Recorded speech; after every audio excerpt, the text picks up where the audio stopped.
The farmers of Hankey and Patensie at last had their railway, and they celebrated it with a great surge in production.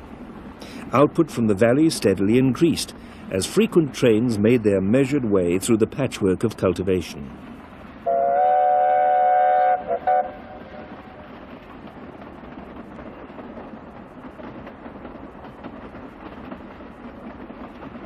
The trains of the day were seldom freight only.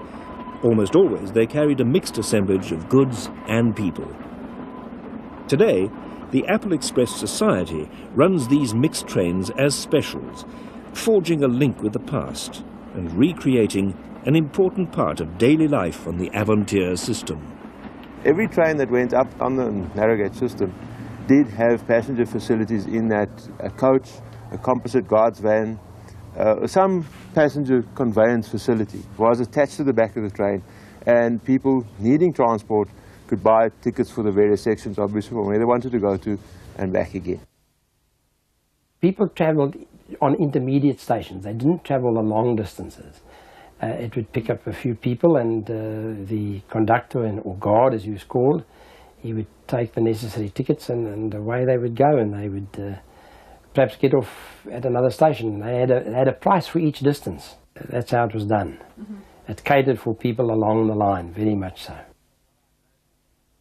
From what I know, the original passenger service, people could go right up as far as Avontuur, and it took you a couple of days and a night, and that was a long journey.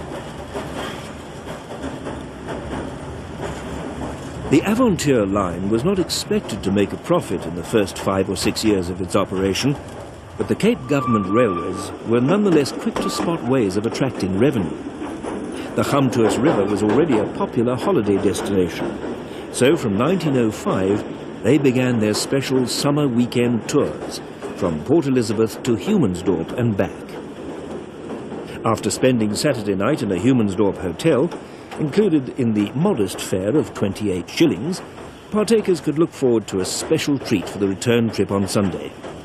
The train, hauled by a little Bagnall 460 tender engine, was timed to connect the Avontuur Bridge with a motor launch.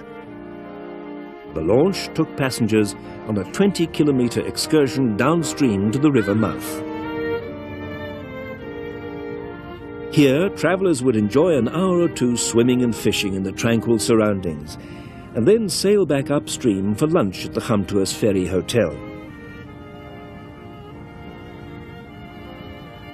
Replete, they rejoined their train at Avontuur Station and were back in Port Elizabeth by 6 that evening, in good time for work on Monday.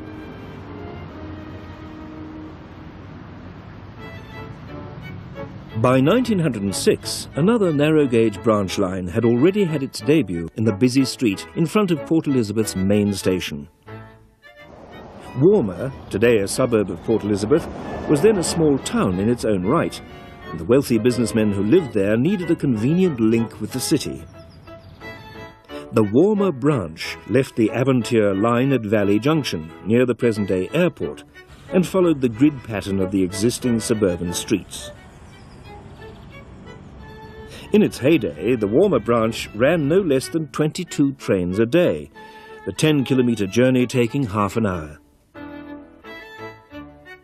Usually with 3 coaches rattling behind them, the 462 Bagnall bustlers snorted their way to Warmer at up to 40 kilometres an hour. But inevitably, competition from the road was not long in coming.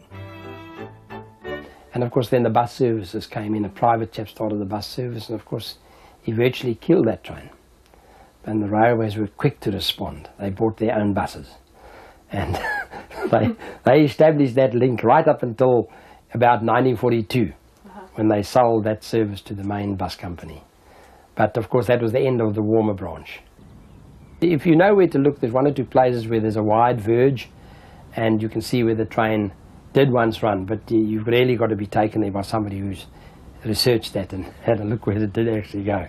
The Warmer branch never really showed a profit, and its last train clattered down the leafy avenues in 1928.